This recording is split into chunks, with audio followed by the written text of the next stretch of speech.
बता दें जब तक तैयार हैं जी। बिस्मिल्लाहिर्रहमानिर्रहीम। अब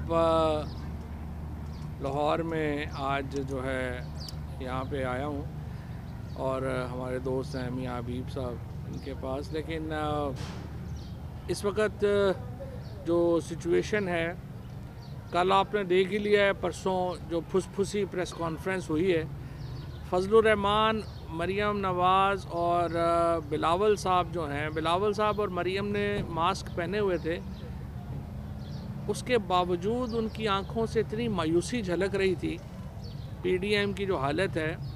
और फजलुर रहमान साहब तो अगर मायूसी की कोई आपको तस्वीर दिखानी हो कि मायूसी तस्वीर में क्या लगती होगी, वो फजलुर रहमान साहब की इस वक्त जो है वो तस्वीर आप दिखा सकते हैं। जो सारी लीडरशिप है इस वक्त पीडीएम की, वो मायूसी की अथाह गहराइयों में डूबी हुई है। उनको समझ नहीं आ रहा कि हमने करना क्या है।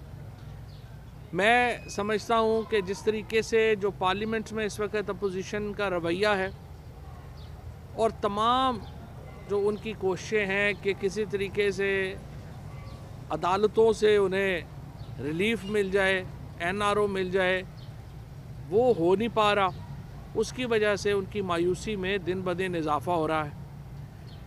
जहाँ तक सियासत का ताल्लुक़ है तो मैं समझता हूँ कि जो हुकूमत पंजाब ने नया मुकामी हुकूमतों का निज़ाम लाई है और खैबर पख्तूनख्वा लाई है, ये एक बहुत बड़ा इनकलाब है। मैं मुबारकबाद देना चाहता हूँ चीफ़ मिनिस्टर बुज़दार साहब को और चीफ़ मिनिस्टर महमूद ख़ान साहब को, जिन्होंने वफाकी हुकूमत की कंसल्टेशन के साथ प्राइम मिनिस्टर का जो व्यू इसके ऊपर था, जो उनका सबसे बड़ा इंतखाबी वादा था पीटीआई का कि हम एक बाइख्तियार मुकामी हुकूमतों का निज़ाम लेके आएंगे, उन्होंने वो वादा जो है वो पूरा किया है। और इस ऑर्डिनेंस के ज़रिए पहली बार पाकिस्तान में सूबों से इख्तियारात अज़ला को और शहरों को जाएंगे। इसके साथ एक और भी बड़ी खुशगवार डेवलपमेंट हुई है, जो कि सुप्रीम कोर्ट और पाकिस्तान गवर्नमेंट के और स्पेशली जो प्रोविंशियल फाइनेंस फ़ंड है उसकी जो तकसीम है, उसकी पटिशन सुप्रीम कोर्ट ने एडमिट की है। और इस वक्त जो सिंध में जो बेसिक मसला कराची का चल रहा है, वो क्या चल रहा है? वो ये चल रहा है कि कराची को उसके हिस्से का शेयर नहीं मिलता। आप देखिए 1600 अरब रुपया सिंध में 2 सालों में गया है, लेकिन वो पैसा कैसे खर्च हुआ, कहाँ खर्च हुआ, किसी को पता नहीं। लिहाजा ये जो आज सुप्रीम कोर्ट ने जो पटिशन उसको एडमिट किया है, ये बड़ी खुशाइंद है और बड़ी इम्पॉर्टेंट पटिशन है। और मैं बड़ा इसको कीनली देख रहा हूँ कि सुप्रीम कोर्ट इसके ऊपर कैसे आगे चलती है, क्योंकि इससे ही सारी जो एक आपका फ़्लो है सूबों में कामों का, वो होना है। इस वक्त दूसरा जो इम्पोर्टेंट इशू है जिसके ऊपर पीडीएम सियासत करना चाह रही, देखिए अब तो मैं समझता हूँ कि ये मसला तो ख़त्म हो गया ना इलेक्शनों का। अब तो जो बल्दियाती इलेक्शन या जो मुकामी हुकूमतों के इलेक्शन है, उसमें पंजाब में और खैबर पख्तूनख्वा में जो इलेक्शन है वो तो पूरी तहसील में डायरेक्ट वोट के ऊपर हो रहा है। अब घोड़ा भी हाज़िर है और मैदान भी हाज़िर है। अगर आप समझते हैं कि पिछला इलेक्शन जो है वो सही नहीं हुआ है, तो आप पीडीएम के जो लीडरशिप है बशमूल मरियम के और फजलुर रहमान साहब के, वो आए और इन इलेक्शनों में हिस्सा लें। मैं ये कह रहे हैं, पीपल्स पार्टी वाले कल कह रहे थे कि जी हम कोई 2-3 दिन धरना देंगे, तो पीपल्स पार्टी का जो धरना है इस्लामाबाद के अंदर, उसके लिए तो छोटा सा टेंट चाहिए, वो हम लगवा देंगे, वहाँ बैठ जाएँ 2-3 दिन, हमें तो कोई प्रॉब्लम नहीं है। लेकिन देखिए कुछ हकीकत को मान के चलना होगा। हकीकत ये है कि पीपल्स पार्टी जो है वो अंदरूने सिंध की पार्टी बन गई है। बड़ा अनफॉर्चुनेट है। मैं समझता हूँ कि बेनज़ीर भुट्टो की शहादत के बाद जिस तरह से जरदारी साहब ने पार्टी का जो बेड़ा गर्क किया, ये काम तो जनरल ज़िया-उल हक नहीं कर सका जो जरदारी साहब ने कर दिया पार्टी के साथ। अब पंजाब में, खैबर पख्तूनख्वा में, बलूचिस्तान में तो पीपल्स पार्टी का कोई वोट नहीं रह गया। और ये बड़ी बदकिस्मती है कि भुट्टो शहीद और बेनज़ीर भुट्टो की शहीद पार्टी का जो है वो ये इंजाम हुआ है। इसी तरीके से जो पीएमएलएन है, ये सेंट्रल पंजाब की पार्टी है, इसलिए इनका कोई सिंध में, बलूचिस्तान में इनका कोई वोट नहीं है। जेयूआई फजलुर रहमान जो है वो केपी के 4 जो ज़िले हैं उनकी पार्टी है। सो मैं समझता हूँ कि ये सारी को इन सब को चाहिए ये आपस में अलाइंस ना करें, एक दूसरे में मर्ज हो जाएं। सबसे बेहतर ये होगा कि फजलुर रहमान साहब को अपना पार्टी लीडर चुन लें और बिलावल भुट्टो और मरियम जो हैं वो उस पार्टी में शामिल हो जाए, नई पार्टी बना लें ताकि कुछ छोटा मोटा इनका कोई नेशनल कलर जो है वो इनको आए, और उसके बाद यहाँ पे आके मुकामी हुकूमतों के इलेक्शन लड़े एक पार्टी के तौर के ऊपर, क्योंकि अलहदा तो इतनी उनकी वो नहीं है हैसियत कि वो इलेक्शन यहाँ पे लड़ सकें। वो उनको चाहिए कि एक पार्टी बन के तो ये तीनों जो हैं वो आ जाएं और अपना इलेक्शन जो है वो लड़ें। दूसरी इम्पॉर्टेंट बात जिसके ऊपर ये बात करते हैं, वो कहते हैं जी हम महंगाई के ऊपर निकलें, यानी पाकिस्तान के लोगों को वो ये कह रहे हैं कि हुए बीमार जिसकी सबब उसी अतार के लौंडे से दवा लेते हैं। यानी जो लोग जिनकी वजह से आज हमें ये दिन देखने पड़ रहे हैं वही हमें बता रहे हैं कि आप महंगाई के लिए हमारे साथ मिल जाएं। आप 30-30 साल इक़्तिदार में रहे हैं, अभी तक बिलावल साहब ने और मरियम बीबी ने और फजलुर रहमान साहब ने ये नहीं बताया कि वो हुकूमत में अगर आ गए, जिसका ज़ाहिर है कोई चांस नहीं है, तो वो क्या ऐसा मुख्तलिफ करेंगे जो वो पिछले 30 सालों में नहीं कर सके। आज भी अगर हम अपने बच्चों को कि आप अपने बच्चों को जरदारी बनाना चाहेंगे, नवाज शरीफ बनाना चाहेंगे या इमरान खान बनाना चाहेंगे? हर माँ बाप आपको यही कहेगा मैं अपने बच्चे को इमरान खान बनाना चाहूँगा। इनके पास ना कोई प्रोग्राम है ना कोई प्लान है, रोज़ आ जाते हैं कभी एक बात के ऊपर कभी दूसरी। पहले इलेक्शन रिगिंग का कह रहे थे, अब उसी पार्लियामेंट से सेनेट की वोटों की भीख मांग रहे हैं, उसी पार्लियामेंट के अंदर जो है वो असम्बली स्पीकर की जो है वो तहकीर करते हैं, उसी असम्बली से जो है वो वोटें मांगते हैं। सो हुकूमत को आप दीवार से ना लगाएं, हुकूमत आपको दीवार से नहीं लगाएगी। ये नहीं हो सकता कि आप हमें ब्लैकमेल करें कि हमारे केसेस के ऊपर आप हमें रिलीफ दें, इसके ऊपर आप हमें जो है वो ब्लैकमेल ना करें। इसके अलावा हर मौजू के ऊपर हम आपसे बातचीत करने को भी तैयार हैं, बैठने को भी तैयार हैं। हुकूमत अपोजिशन को दीवार से नहीं लगाना चाहती, अपोजिशन हुकूमत को दीवार से ना लगाए। एक सिंपल असूल है, इसके ऊपर आगे बात करें।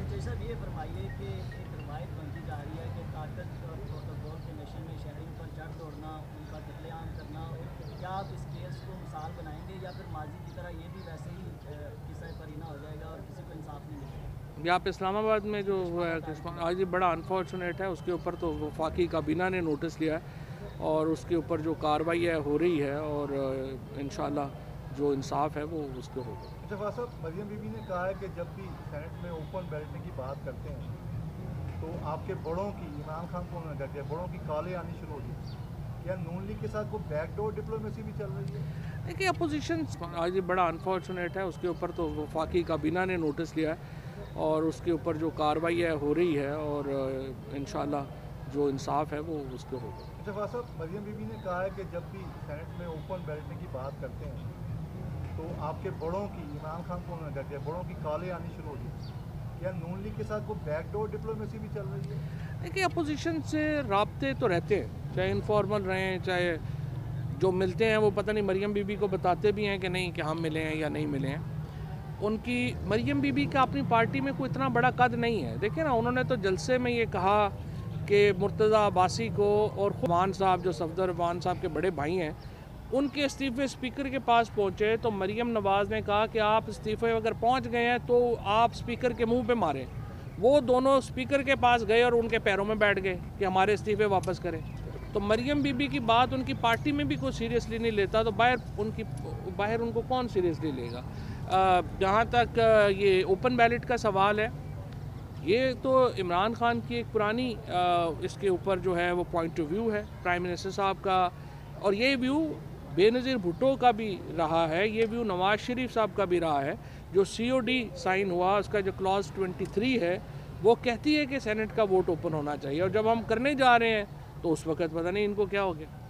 चलो साहब, आप मेरे मेहमान भी हैं, मैं जर्नलिस्ट हूँ, तो इस वजह से क्या हुकूमत के आने से ये था कि शायद तब्दीली इस वजह से आएगी कि अखलाकियात बेहतर हो जाएंगी, लेकिन सियासत में हम देखते हैं कि पंजाब में भी वही जोड़ तोड़ जारी है। अरकान असम्बली को तोड़ा जा रहा है, ख़रीदा जा रहा है। सेनेट के अरकान इलेक्शन के लिए जो है वफाकी सतह पर भी और चारों सूबों में भी जोड़ तोड़ जारी है, और पैसों की भी अफवाहें हैं कि ब्रीफ केस जो है वो हिलना शुरू हो गए हैं। तो क्या कोई तब्दीली सियासत में क्यों नहीं आ नहीं, देखिए हमारी कोशिश तो यही थी ना कि वोट ओपन कर दें, ताकि सेनेट के अंदर ये जो हमेशा बातचीत आती है कि सेनेट जो है वो बिलियनर क्लब बन गया है, इसको ख़त्म किया जा सके। हम इसीलिए कह रहे हैं ना कि वोट को ओपन कर दें ताकि कोई वोट बेच ना सके, और तमाम लोग जो वोट दे रहे हैं उनका वोट लोगों के सामने हो। ये अपोजिशन के लोगों को दोबारा अनफॉर्चुनेटली स्पेशली सिंध में इनका ख्याल है कि ये वोट ख़रीद सकेंगे, हालांकि ये नहीं कर सकेंगे। हुकूमत के पास ज़्यादा ताकत होती है ये काम करने की, लेकिन चूँकि हम नहीं कर रहे, लेकिन हम किसी को करने भी नहीं देंगे। अगर ये वोट ओपन होगा, अब तो खैर इंशाल्लाह उसमें लॉ भी जो है वो आ जाएगा, लेकिन अगर ना भी हो तो ये काम हम ना खुद करेंगे ना किसी को करने देंगे। पीडीएम का मुस्तकबिल क्या देख रहे हैं? पीडीएम का मुस्तकबिल जो है वो मायूसी है, और क्या उनके चेहरों पे लिखे है। हुकूमत बात करती है, ओपन वोटिंग की बात करती है, दूसरी तरफ ये कहा जाता है कि वज़ीर आला ने नून लीग की इतनी विकटें उड़ा दी, पीपल्स पार्टी की इतनी विकटें उड़ा दी, आज ये रुकन उनसे मिले हैं, आज वो रुकन उनसे मिले हैं। तो ये क्या दोहरा म्यार नहीं है कि एक तरफ आप उनके अरकान को तोड़ने की कोशिश कर रहे हैं, दूसरी तरफ शो ऑफ हैंड और ओपन बैलेट की बात? नहीं, बात यह है कि जो सेनेट का वोट है वो देने के लिए तो हर एमपी आज़ाद है। प्रॉब्लम देखें ना, नून लीग का एक और प्रॉब्लम भी तो आप समझे ना, लोग ये भी तो समझते हैं ना कि नवाज शरीफ खुद तो बाहर जाके बैठ गए हैं, बच्चे सारे उनके बाहर बैठे हुए हैं, जायदाद उनकी बाहर है। तो जिन लोगों ने पाकिस्तान में सियासत करनी है वो कैसे नवाज शरीफ के साथ कितनी देर लंबा चलेंगे? जाहिर है वो लंबा नहीं चल सकेंगे।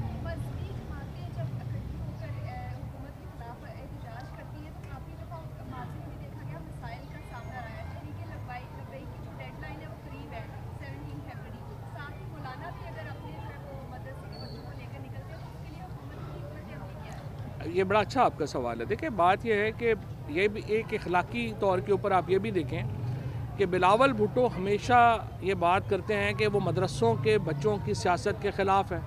पीपल्स पार्टी तो लिबरल सियासत करती है। अब यहाँ पर आके सारा रिलायंस जो है ये पीपल्स पार्टी का और PMLN का ये है कि फजलुर रहमान साहब मदरसे के बच्चे लेके आएंगे और उनकी बल के ऊपर हम इस्लामाबाद को ब्लॉक कर सकेंगे, और इसके साथ जो बाकी फ़िरका वाराना जमातें हैं वो उनके साथ मिल जाएंगी और हम एक मजहबी सियासत का कार्ड खेल सकेंगे। ये तो अनफॉर्चुनेट है। पहले ही आप जो है एक आप मजम्मत करते रहे हैं सारे अमल की, और अब आके आप कह रहे हैं कि नहीं हमने वही करना है कि हमने मजहबी कार्ड इस्तेमाल करना है। सो ये तो बदकिस्मती है। मैंने यही कहा ना कि सारी फ़िरका वाराना जमातों को PDM साथ में लाना चाहती है और इस तरह से आगे चलती है। कमीशन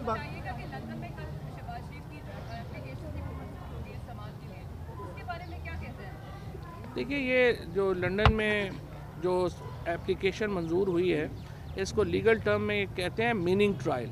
मीनिंग ट्रायल का मतलब ये होता है कि सबसे पहले ये होती है जब आप लंदन में या में जब फाइल करते हैं पिटीशन किसी के ख़िलाफ़ डैमेजेस की, तो सबसे पहले हेयरिंग ये होती है कि इसका मतलब क्या है, जो आर्टिकल लिखा गया है उसके नतीजे में क्या जो है जो मीनिंग है उससे किसी का नुकसान होगा या नहीं होगा। ये जो मीनिंग्स की समाअत है इसमें ये फ़ैसला हुआ है कि ये ट्रायल आगे चलेगा। अब आगे डेली मेल और वो लोग अपने जब मुकम्मल केस में जाएंगे तो वो आगे उसको बढ़ाएंगे। कि क्या कमीशन बन जाते हैं, शुगर कमीशन भी बना, उसने रिपोर्ट भी दे दी और उसमें बज़ाहिर साबित भी कर दिया गया कि इन्होंने अरबों रुपए की टैक्स की चोरी की है और ये फ्रॉड कर रहे हैं, लेकिन उस पर अमल दरामद नहीं होता। इसमें ब्रॉडशीट कमीशन बन नहीं, ये बात मैं आपसे, लोग आम बंदा जो है वो ये कहता है आउटकम क्या है। पहले शुगर कमीशन की बात करूँ। शुगर कमीशन के नतीजे में पहली बार पाकिस्तान के किसान को उसके गंदम उसके जो गन्ना है उसकी कीमत मिली है।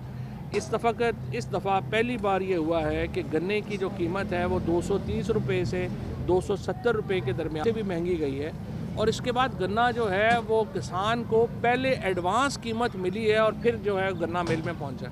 वरना यहाँ पर तो गन्ने के काश्तकार का जो इस्तेसाल हुआ है पाकिस्तान में उसकी मिसाल नहीं मिलती।